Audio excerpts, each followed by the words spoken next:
Verbo transitivo. Só deixo meu cariri no último pau de arara. Não quero conjugar a fome. Não quero conjugar a sede. Não quero a seca que tudo consome. Não quero meu irmão morto na rede. Tão pequeno ele se vai. Foi inanição? Era tão mirrado. A verdade, meu pobre pai, é que não há vida nesse cerrado. Migramos. Eu quero conjugar a vida. Eu quero conjugar a água. Eu quero conjugar comida. Quero alegria, viver sem mágoa. Viver e não ter a vergonha de ser feliz.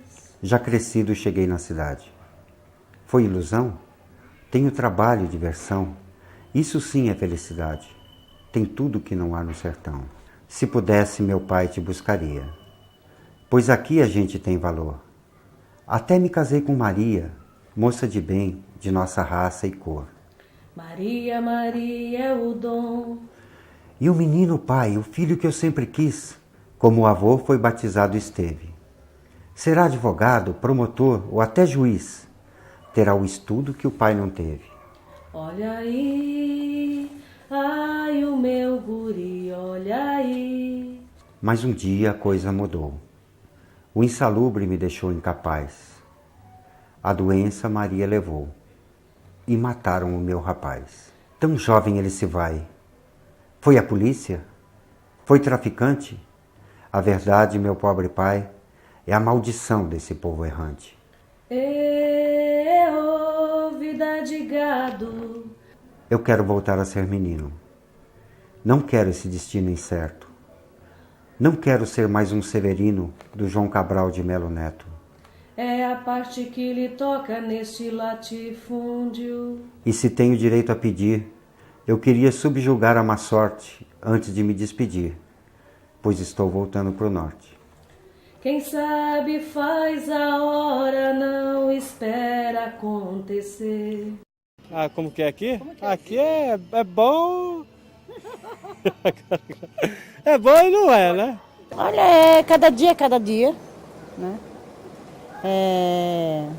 E a gente vai tentando aí, procurando as melhorias. Uma pessoa sozinha não tem força, não consegue. E a gente, com a organização da população, a gente consegue mover muita coisa. Fomos nós mesmos, calejamos as mãos, construindo, né?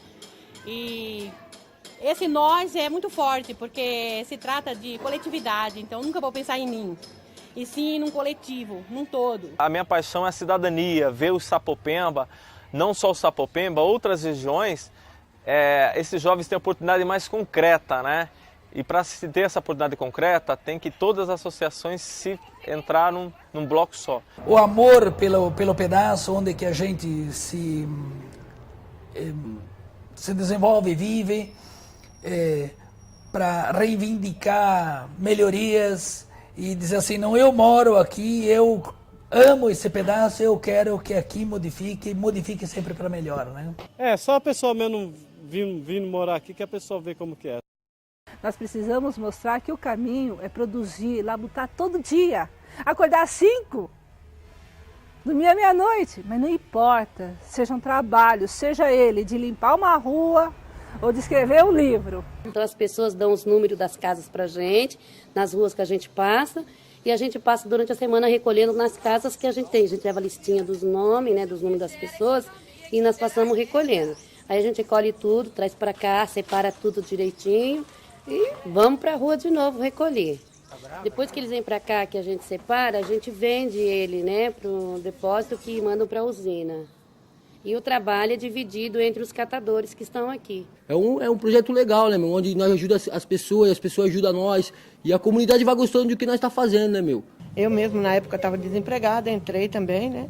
Não é um salário, né? Uma coisa assim, mas dá para ajudar a gente. Eu era ex-presidiário, não tinha um emprego para trabalhar, bati em várias portas, não consegui. Aonde a dona Edna, a dona Lúcia conseguiu esse serviço para mim. Então, quer dizer o quê? Não é pelo dinheiro que eu trabalho também, tá entendendo? É pelo gostar, eu tô gostando, aprendendo uma profissão de reciclagem. Então, Então quer dizer o quê? Isso aí vai melhorando, vai dando ânimo para nós trabalhar mais cada dia. A gente vai divulgando para as pessoas, mas você vai divulgando com alegria, cantando, falando para elas, né, da importância. E não chegar de cara amarrada porque o carrinho pesa, eu vou para a rua. Não, você tem que ir com o pique todo e ter força de vontade. E uma maneira também da gente não tá deixando, porque a gente mora aqui numa região de rio, de favelas, então a gente fica até preocupado com essas chuvas, aí enche os rios, entope, alaga, isso daí, e também estraga a natureza, né? A gente sai nas ruas aí, buscando, não importa a vergonha, importa o que você está fazendo, é o interesse, porque eu estou gostando, é um trabalho bom. Então a forma da gente estar amando o próximo é a gente estar ajudando eles, contribuindo. Por exemplo, cada garrafa que a gente juntar pra gente, eles já estão contribuindo com o amor ao próximo, é uma forma de amar o outro. Existe um movimento de esperança, um movimento que eu chamaria de solidariedade dentro da exclusão. Esse é o desafio que tem quem vive num distrito de Sapopemba, que é o mais densamente povoado de toda a cidade de São Paulo, né? A história dessa região é uma história de ocupação, né? A população ocupou a área para conquistar direito à moradia. Trabalhador de pouca formação, por isso trabalhador mal remunerado, muitas vezes sem registros, né? E muito migrante, né? De todo o país, sobretudo da região Nordeste. O grau de exclusão social é muito alto, né? Existe uma situação de desemprego muito grande, de violência, mas em contraposição a isso a gente tem um processo de organização da população, de luta, de participação. O povo mesmo é um povo sofrido, mas um povo lutador. O nosso povo aqui de Sapopemba é um povo lutador. E temos vários recursos que conseguimos através da luta do povo mesmo. Já brigamos muito, vamos continuar brigando, porque aqui vai ter que sair aqui o seguinte, não é para mim nem para ninguém, talvez nem para mim mesmo, é para o povão que mora aqui, é para essas crianças que estão nascendo aí, que é uma geração brava aqui. Pô, se nós somos eleitores, exercemos nosso direito de cidadão, o poder público tem a obrigação de cuidar da gente também, certo? Muito embora a mídia ainda apresente a região de Sapopemba como uma região violenta, nós sabemos que falta aí mostrar esse outro lado. Nós sabemos que a mídia acaba não mostrando porque ela não está a serviço de um processo de inclusão. Mas a nossa garotada, pela própria postura, tem feito esse papel de dizer que o bairro existe e que além da droga, além da violência, existe protagonismo, existe solidariedade, existe um trabalho de inclusão. O que mais move a gente é você saber que a gente vive num país tão rico.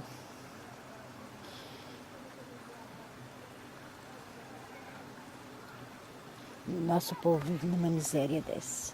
Para vocês verem que aqui atrás da minha casa o morro está encostado na parede. Então acho que a pior coisa é isso aí, gente. A chuva, esse esgoto aqui que desce enxurrada aí, é tudo isso, né?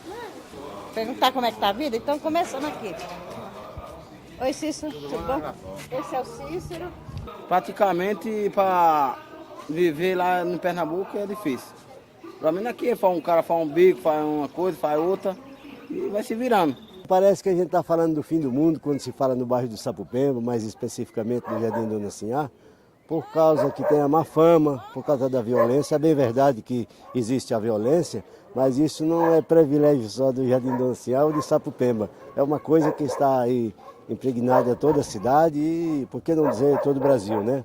Nós tínhamos um grande sonho, o Dona Luciano também tinha, de ter um espaço onde a criança pudesse ser livre, brincar, ter o tempo dela além da escola, além da casa. O primeiro ano, só para você ter uma ideia, no ano de 1980, nós fizemos trabalho o ano inteirinho na rua desse Sinhá. Aqui era um campo com barba de bode, não sei se você conhece o que é barba de bode, era capim, né? E muito lixo. Aí nós dissemos, bom, aqui é o espaço onde vai ter que ser gerado a vida. A história do Sinhá, na época que eu entrei, o Sinhá era feio mesmo, muito banditismo. Quando começou a pavimentação do Sinhá, foi indo. O Sinhá hoje não tem mais aquele banditismo que tem. A fama ainda corre, eu sei que corre a fama por aí. Hoje, depois de 20 anos, a gente vê assim que houve uma transformação total, né? Hoje nós temos essa creche, com 250 crianças, nós temos a creche Mãe da Esperança, com mais 286 crianças também. Então, com a vinda das irmãs, a gente passou a acreditar muito nisso aí.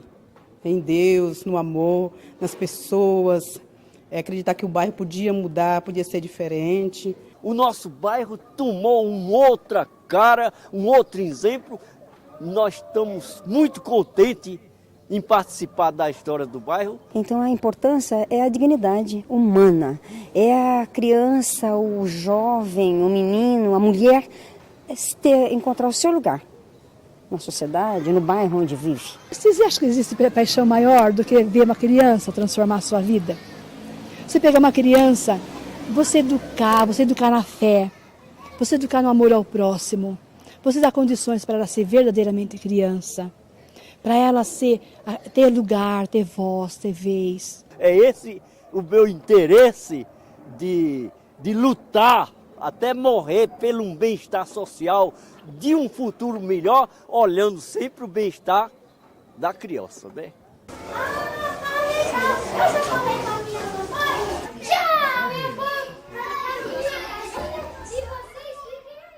O povo vive uma situação muito difícil, mas tem recursos humanos e sabe mostrar uma alegria de viver enorme que influencia a gente, que contagia, né? Então a gente ama trabalhar com esse povo, né? Eu acho que se não tiver uma organização, não acontece nada.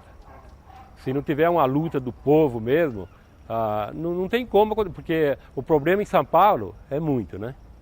Então, praticamente eles vêm fazer alguma coisa onde tem uma organização do pessoal, né? Primeiro que eu acho que essa luta e essa organização, ela começa da ansiedade das pessoas, das dificuldades com que as pessoas têm no seu dia a dia. E aí começa uma organização. Por exemplo, um grupo de pessoas que não tem aonde morar, né? Que não consegue pagar aluguel, eles começam a se ajuntarem, a conversarem e tal. Aquela capacidade de resistir frente a imensas dificuldades e de operar o milagre da sobrevivência todo dia, né? É lógico que isso de forma alguma substitui o papel do poder público, né? Em efetivamente implantar políticas que ajudem a população a superar esse impasse, né? Essa situação de exclusão social. É muito bonito dizer o povo se organiza, mas não se organiza com facilidade. Não é fácil organizar, não é fácil se organizar, e a igreja então tem também esse papel. A igreja está lá para evangelizar aquele povo, para formar as comunidades, e a vida dessas comunidades está muito ligada à organização social. E foi através das comunidades eclesiais de base, Teologia da Libertação, as pastorais sociais, né? Esta atuação muito viva, comprometida junto aos pobres. Aquele espírito, aquela energia de fundo, né? Aquele lastro, para que o pessoal se sustente, resista e possa avançar, conquistando muito mais do que, infelizmente, ainda é pouco que foi conquistado. Sapopemba, ela se espelha muito nas lutas sociais, né? E aí pegando a Juta como exemplo, né, onde a gente enfrentamos de tudo aqui. Mas melhorou muito. A Juta dos anos 80 para a Juta dos anos 2000, ela tá uma coisa linda, né? Hoje asfaltada, com muita violência ainda, né? A gente sabe disso, mas teve uma mudança fundamental nesse processo da luta social, da luta pela moradia e tudo mais, entendeu? Então é o seguinte, como só tinha latifundiário na área, se os caras é latifundiário, por que a gente não pode conseguir? Que são a maioria, somos um povão, queimamos pneu na Sapopemba, paramos linha de trobes aqui, brigamos com o poder público, né? Tomamos porrada de polícia, certo? Queimamos, brigamos, foi uma briga danada. E daí pra não paramos mais. Aí você já vê, alguma coisa conseguimos, mas tem muito por conseguir ainda. Temos a beira do rio, ainda nós estamos pedindo uma ponte aqui para a área, né? Como já entramos para a prefeitura de Santo André, São Paulo, estamos pedindo uma ponte que tem uma saída para cá. Já estamos aqui, né? Água, luz, tudo bonitinho. Asfalto, já temos praça aqui, muito bonitinha aqui. 03977, que é do Mascarenha. Brigamos muito, fizemos baixo assinado, corremos para os Correios, para eles poderem atender a nossa população aqui.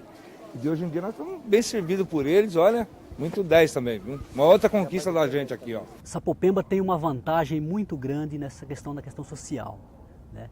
Que a hora que você convoca o povo para ir para a rua, você tem resposta.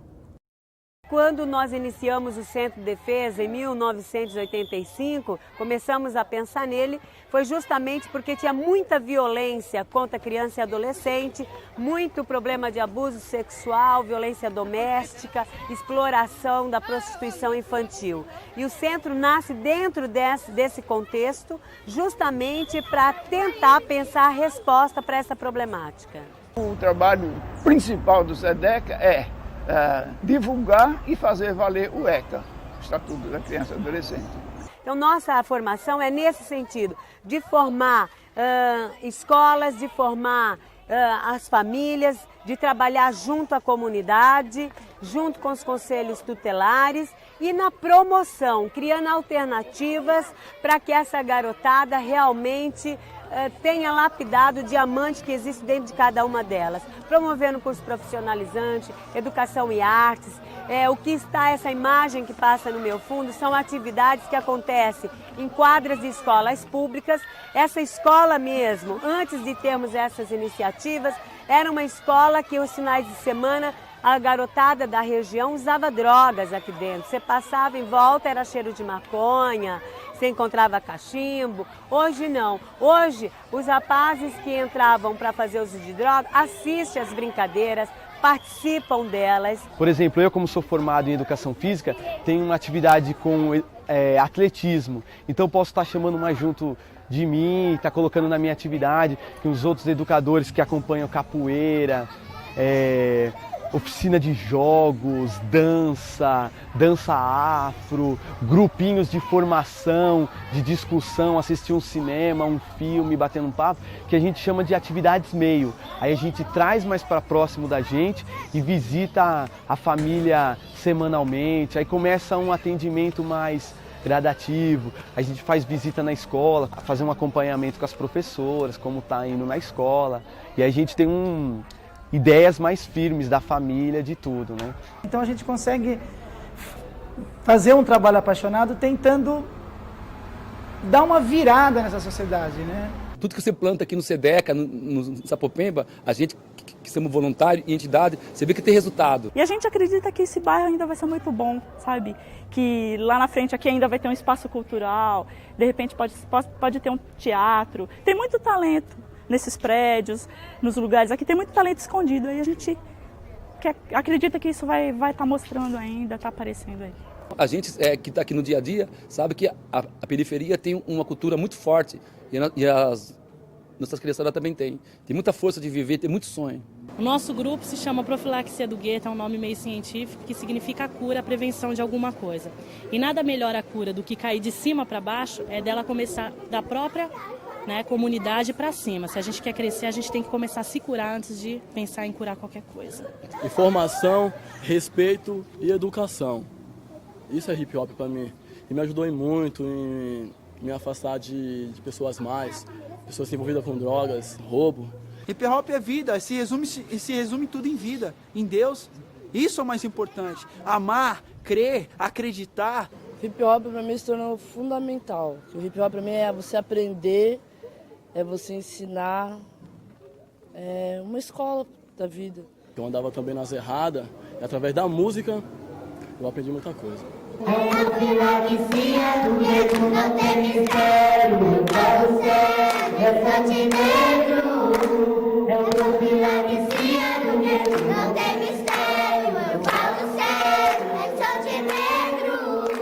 Fica difícil, né, você manipular pessoas inteligentes, né, pessoas que sabem o que querem, pessoas que têm opinião própria. Então, acho que a arte, a cultura, ela propicia, né, esse despertar, né, de olha, eu vivo, eu existo, eu exijo respeito.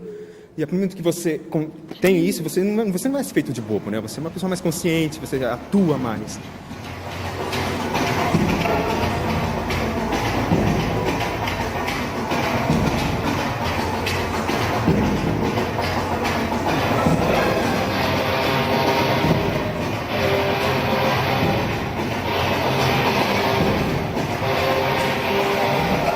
Se tivesse pessoas assim, ó, chega aí, Fran. Chega aí, Fran. É verdade, se tivessem mais pessoas Na periferia, como o Mano Fran, seria um pouco mais diferente, você entendeu? Na favela. Se toda a favela tivesse um cara como o Fran...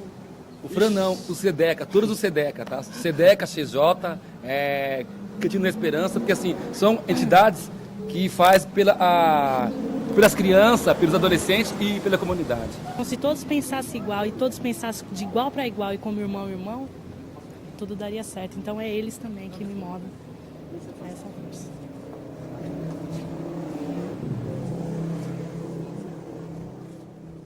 Olha, um dos eventos, dos movimentos, dos projetos que mais avançou foi o Cantinho da Esperança, que começou com 5 deficientes e hoje nós temos 110 deficientes que são atendidos diariamente, né? Crianças que tinha tudo para estar confinado no fundó de um quartinho, né?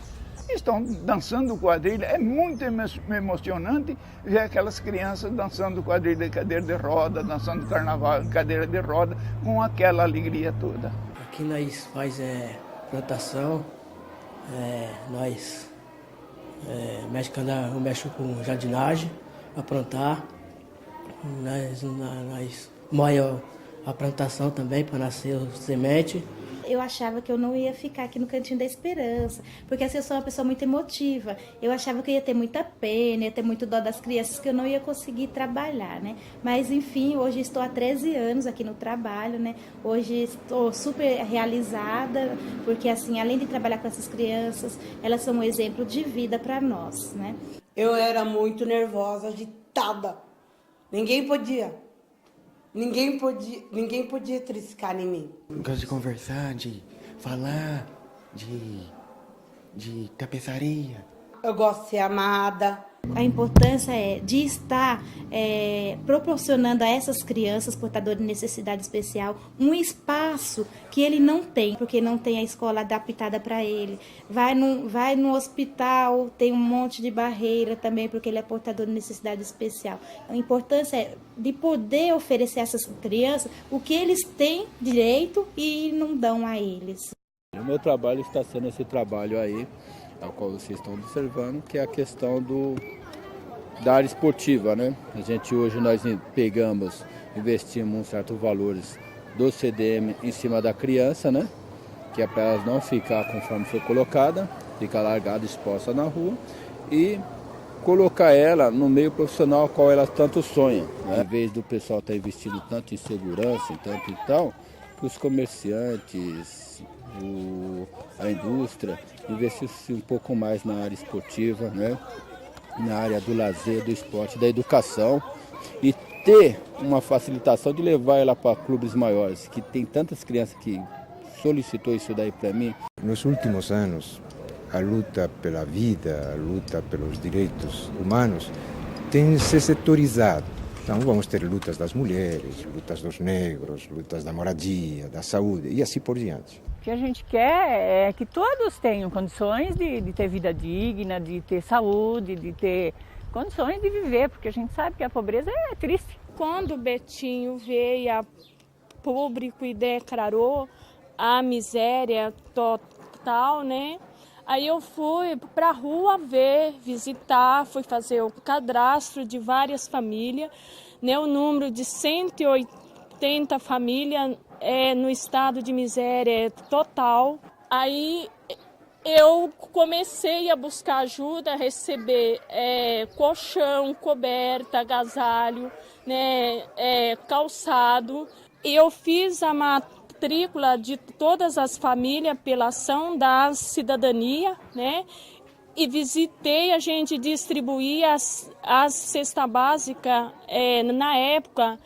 Só que o sonho da gente era de oferecer algum tipo de trabalho a essas crianças. Aí eu comprei os primeiros panos e chamei algumas crianças, eu visitei as mães e joguei a ideia o que era o meu trabalho, né? Aí as mães disseram, ótimo, vamos em frente. Né? Aí a gente começamos o trabalho, né? Era o mínimo, que era o pano de prato branco, né? Eu comprei algumas tintas, eu tinha ajuda voluntariamente das pessoas amigas. E aí e a gente iniciou o trabalho. Como começou a história do mutirão? Nós foi para reunião, essa. Nós foi na... Dona Graça. Dona Graça chamou a gente, nós fomos na igreja para uma reunião. Aí veio um homem da prefeitura, aí disse que nós conseguíamos arrumar. Aí nós falamos que ajudava. Aí nós, o morador daqui, todo mundo ajudou e pronto. Homem, mulher e tudo. Criança, todo mundo. Que a prefeitura ia dar o material, aí a gente reuniu, todo mundo trabalhou e conseguiu. Quer dizer, ainda não conseguiu tudo, né? Por causa do fogo, mas com fé em Deus todo mundo vai conseguir, né? Vai reunir e vai conseguir. Porque aqui era bastante esgoto e rato tem demais, né? A gente ainda vê, né? Mas foi bem mais melhor, porque as crianças chegavam a cair dentro do esgoto, né? O lugar delas são aqui, porque na rua não dá, né? Então o único modo de viver é esse, melhorar aqui para as crianças, melhor para a gente e para as crianças também, né? Esse é um dos nossos mutirões, porque agora nós estamos planejando levar um lá para cima do morro. Se você tem uma moradia digna, aí o resto você corre atrás. Porque se você não tem moradia, você não tem saúde, você não tem educação, você não tem trabalho, você não tem identidade. A gente não tinha mais condições de pagar aluguel, aí começou uma reunião, essa luta foi iniciada ali na comunidade Maria Imaculada, e eu entrei assim, sem saber de nada.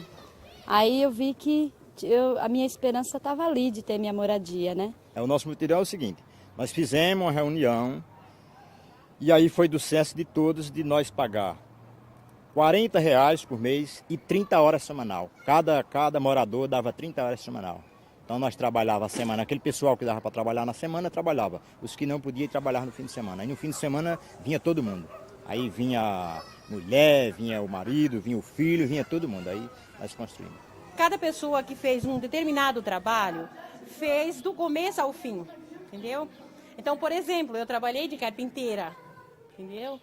E as outras pessoas fizeram os demais serviços no meu apartamento. Tenho 48 anos e falei, nunca consegui nada. Hoje, pelo sistema de mutirão de autogestão, olha, quer dizer, é uma emoção. Eu tenho uma companheira minha aqui, que ela levanta todo dia cedo e fala, é sonho isso. Eu nunca tive, morava numa casinha lá, num quintal, eu não tinha minha liberdade. E ela levanta cedo e fala, meu Deus, é tudo meu, né? 2 quartos, sala, cozinha, banheiro, lavanderia, espaço. A gente aprende a respeitar, a se decepcionar, aprende a ensinar, também aprende muito com os outros, até mesmo com a criança. Mas é fácil assim? Falei, não, fácil não é.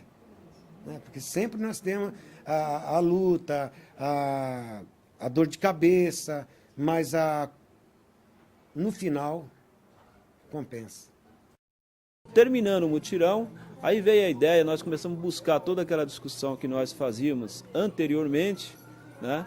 E aí veio a ideia, por que não a gente ter uma padaria comunitária? Uma padaria que possa servir à comunidade, garantindo um pão com qualidade e outros produtos que as pessoas precisam.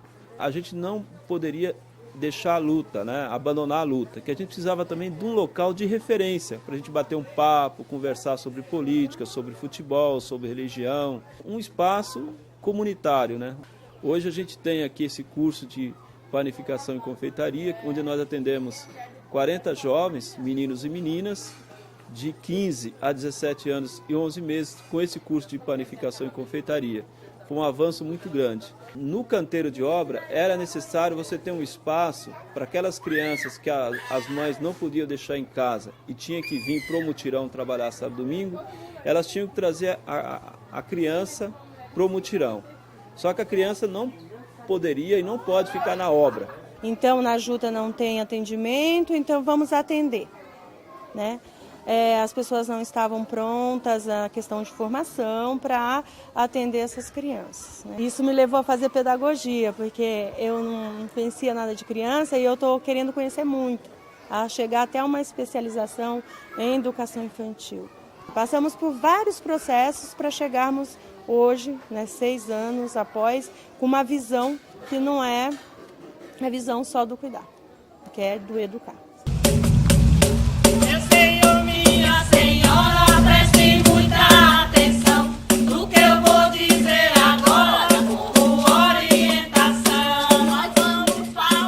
gente se empolga com a pequena coisa que acontece, com a evolução do nosso bairro, com um jovem que conseguiu entrar no mundo do trabalho, mas com uma visão crítica, com uma visão avançada. Isso acaba, a cada dia a gente busca mais, né? E aí mistura com os nossos ideais pessoais, né? De luta, de buscar um projeto aqui para o bairro, né? Do bairro ser uma amostra que pode ser para uma instância maior, para a nossa comunidade aqui, para os bairros adjacentes e futuramente para a nossa cidade, né? Minha mãe mudou para cá com dificuldades, né? Meu pai, família. Meu pai era um agressor, né? Agredia muito assim os filhos, até a mulher, várias vezes. Então, a gente, bem dizer, vivia na rua, não tinha casa. Só ia em casa para comer e dormir. E de vez em quando a gente sumia pelo mundo. Como nós sabemos que a FEBEM já passou o tempo dela, não é lugar de educar ninguém, e a gente entra com essa proposta de ir lá acompanhando o adolescente, tirando ele lá de dentro, encaminhando ele para escolas, cursos, acompanhando em família. Isso que é a liberdade assistida. Tirá-lo de lá, propondo que é algo melhor do que ficar internado lá dentro da FEBEM. Eu acredito que se a gente não fizer alguma coisa em prol da criança, do adolescente, nós vamos ter uma sociedade muito pior depois. E seremos nós os culpados, né? E seremos nós aqueles que vão sofrer essa mesma violência, né? É difícil, é complicado, mas a gente tem que tentar, né? Porque até mesmo se o pessoal não tivesse esse trabalho, eu não sei o que eu seria hoje também, né? Agora você já sabe, o jeito é prevenir. Seguro morreu de velho, a vida tem é que seguir. Existia uma nutricionista que trabalhava no posto de saúde do Jardim Sapopemba. Naquela época, essa nutricionista atenderia muitas pessoas diabéticas.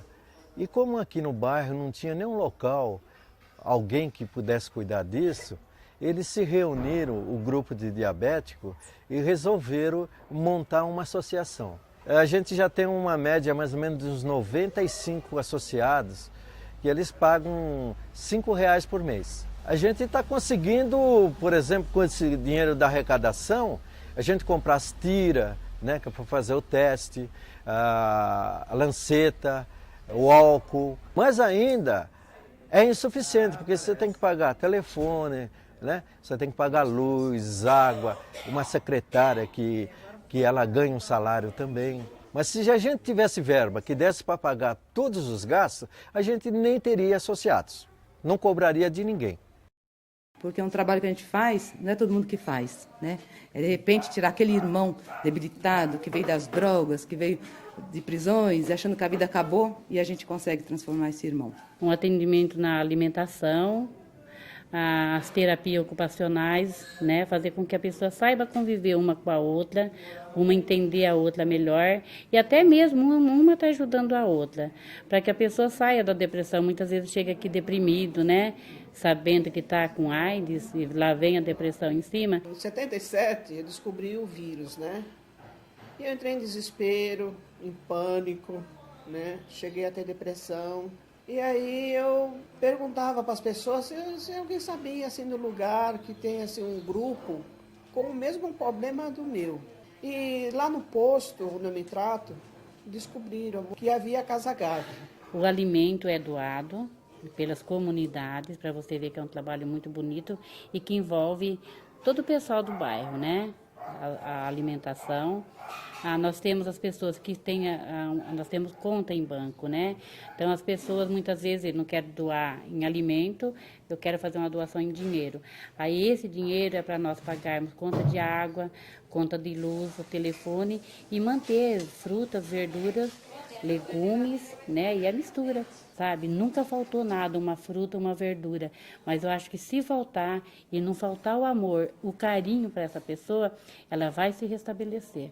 Posso até dizer que eu quase não tenho mais angústia nem depressão. A gente conversa, brinca, faz o trabalho de artesanato. Então o pessoal, a comunidade mesmo, ficou surpreso em chegar aqui e ver uma casa assim, alegre. Quem é o doente? Quem é doente, quem é o voluntário, né, Lúcia? E a gente fica assim achando engraçado, porque eles têm na mente que o portador do HIV, ele é seco, né? Só osso. Tristonho, não, acabou a vida. Não, ela não acabou a vida. Muito pelo contrário. Às vezes ela começou a vida agora. E pro rumo continuar do jeito que a gente quer, tem que ter muita coragem e orgulho de mulher. Tem muito mais mulheres ativas nas comunidades do que homens. Isso creio estar ligado um pouco aos papéis clássicos da sociedade. A minha história começou há uns 10 anos atrás, né? Assim como eles também, eu senti um grande desejo de aprender a ler e a escrever, né?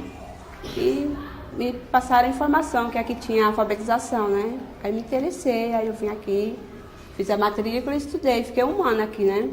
Aí depois eu achei que queria mais, né? Terminei a 8ª série, fiz o colégio, depois voltei, fiz o magistério e agora estou aqui. Eu fiquei meio assustada quando fui convidada para dar aula aqui, né?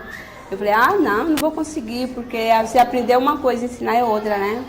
Aí a colega falou, não, você consegue sim. Aí eu vim, aí gostei, já vai fazer 4 anos que eu estou aqui, né, dando aula, né? Isso também é emocionante ver como mulheres ganham realmente uma nova consciência.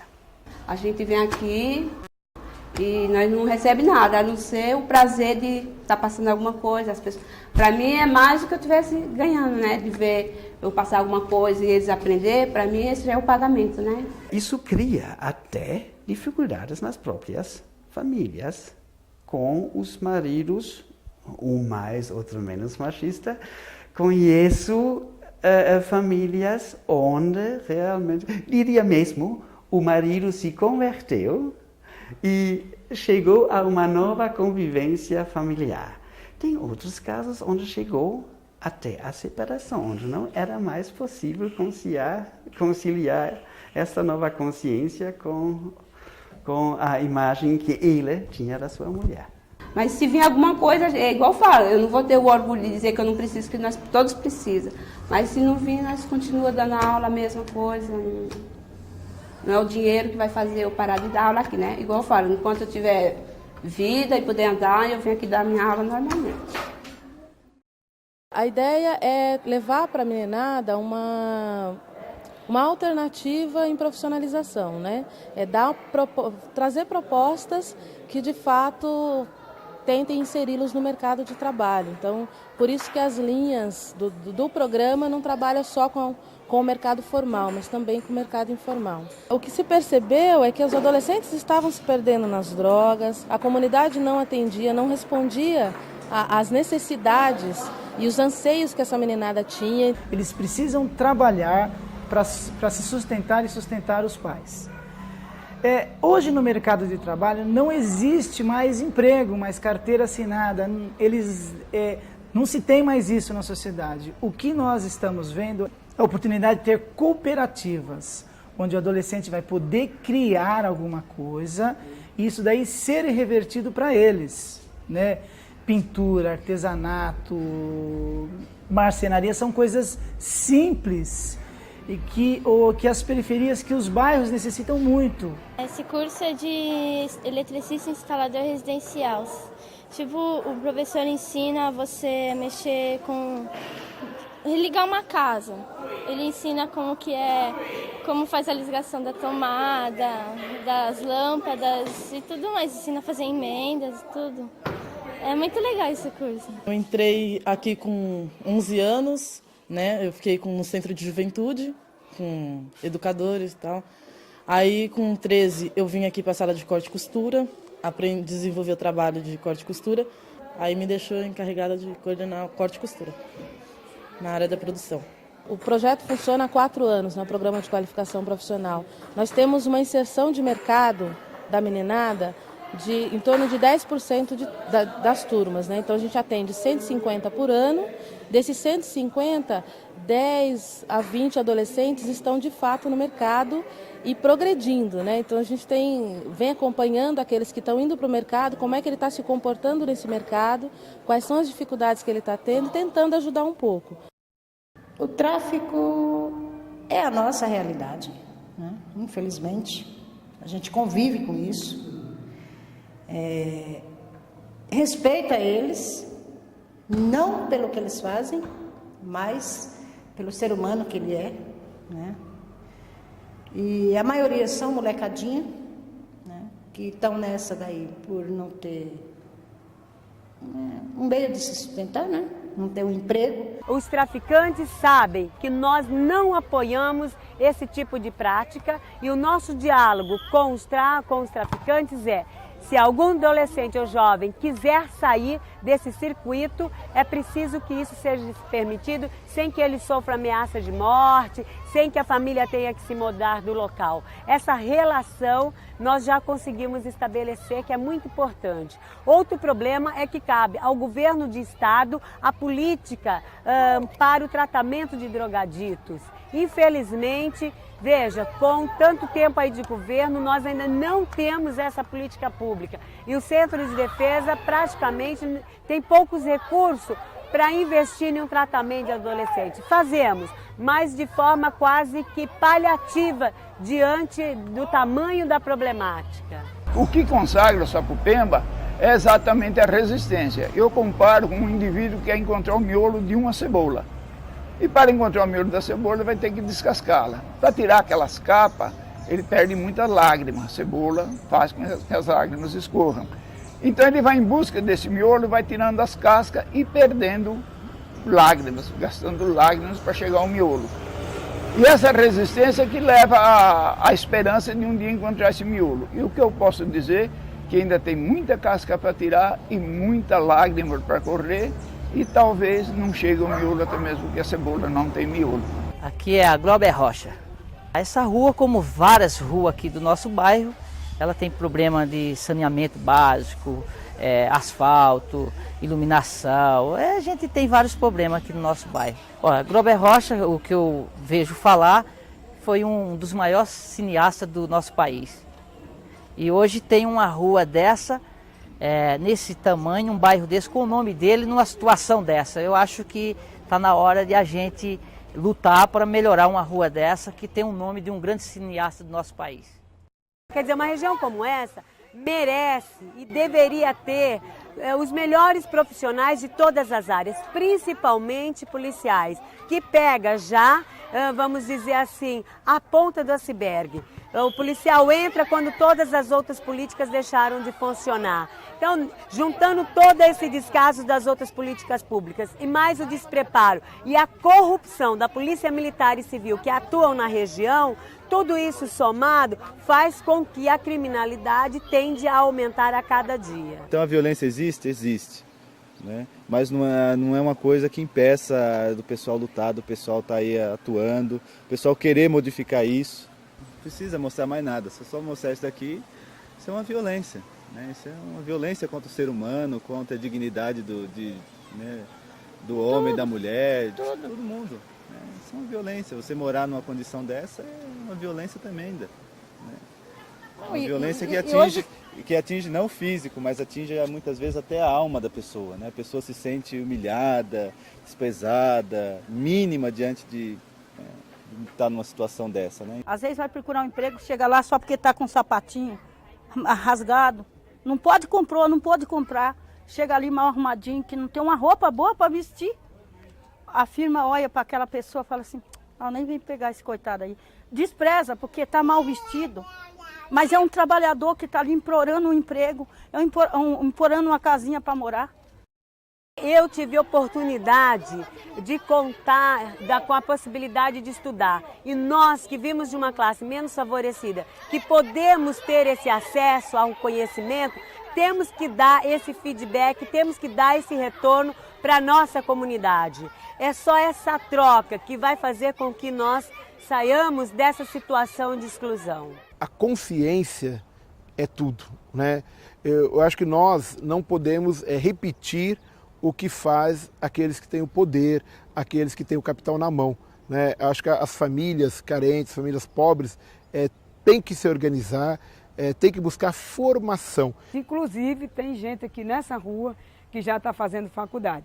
Que antes, quando eu falava para eles, vocês podem fazer uma faculdade, vocês têm condições e capacidade para fazer um 2º grau e chegar lá, então ele dizia, mas quem sou eu? Nunca mais ninguém vai me chamar de analfabeto, porque além de eu ter o meu conhecimento técnico, né, prática, eu vou ter a experiência, eu vou ter a prática também, eu vou ter essa parte técnica. Então foi a partir daí que eu resolvi estudar, né, Hoje eu estou no último ano de serviço social e eu acho que com esse curso está melhorando e eu vou poder ajudar muito mais essas famílias que estão aí nessa situação que eu não quero mais que eles fiquem. Não tenho estudo, aprendi no dia a dia da vida, certo? Mas me considero uma pessoa... deixa pra lá. E hoje eu, uma analfabeta, tenho um filho em faculdade, gente. Você quer vitória maior do que essa? Ó que coisa bonita, ó que coisa bonita. Criança mamando no peito da mãe, ó que coisa bonita, ó que coisa bonita, ó que coisa bonita. Alimentando criança engordando, ó que coisa bonita. A gente começou esse grupo de gestantes porque a gente sentiu a dificuldade do pré-natal, de conseguir vaga para o pré-natal, a mãe também que consegue o pré-natal, a gente sentia as dúvidas que elas vinham, né? E também porque a casa do parto, porque os hospitais nunca tem vaga para as mães, né? O Hospital São Mateus, que é o mais próximo, é sempre superlotado. A gente não é um caso isolado, a gente está vendo que a saúde está complicada em todo lugar. Só que a gente, como vive em periferia, sente mais, né? Porque elas não tinham oportunidade de perguntar para o médico o que estava sentindo, fazer perguntas, né? Às vezes umas até ficavam com medo de perguntar ou com vergonha. Então, por isso que a gente resolveu formar esses grupinhos, para elas poderem ter a chance de estar falando o que elas estão sentindo, né? Em relação à gravidez. E estar trocando experiência com as outras. Uma vai aprendendo com a outra, né? Então, eu gosto de vir num grupo de gestantes.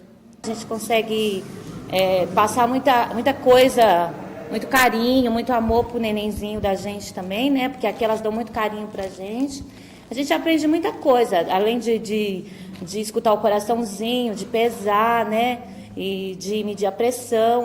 Muitos cuidados, muitos carinhos, e a gente precisa muito disso. Eu acho que a pastoral da criança é maravilhoso. Conversar com o neném, acariciar a barriga da mãe, mostrar para o bebê que está sendo bem-vindo a esse mundo. A preparação da mulher para que ela dá a luz, né, com prazer, com a vitória, porque é um momento tão importante na vida de qualquer mulher e da criança, qualquer um de nós, né, um momento da nossa vida começando. Então, Sapopemba é uma mãe que gera tantas coisas boas que nós podemos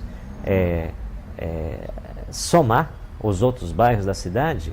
Com certeza em outros bairros da cidade também existe isso. Aliás, no Brasil inteiro existe isso, na América Latina, onde a gente pode fazer frente a esse poder enorme de domínio que existe na sociedade dita globalizada. É o nosso lugar, é a nossa paixão de mudança, de transformação, de ver gente ser gente, poder olhar gente um para o outro e dizer, olha, vale a pena passar por este mundo. Ver que as pessoas que mais sofrem têm esperança, que o povo tem paixão pela vida. Então isso me move. Eu poder mostrar até para o meu filho, né, esse trabalho, poder mostrar para ele que isso é possível, né, que sonhos a gente, né, consegue realizar quando a gente se empenha, quando a gente acredita. Vamos, gente, se anima, gente, tem coragem que nós vamos, sabe? Eu passo pelos catadores diários aí das ruas e falo para eles, vamos trabalhar, gente, vamos trabalhar com alegria, tem espaço para todo mundo. Se a gente pudesse fazer muito mais, era muito melhor, né? Porque qualidade de vida não é só você ter um bom salário, você tem que ser feliz. A paixão que me move a ainda continuar na luta é porque, sabe, você vê tanta gente necessitada, tanta gente precisando de ajuda, poxa, por que não dar um pouco de si? Fazer com que esse país mude e mude de vez, né?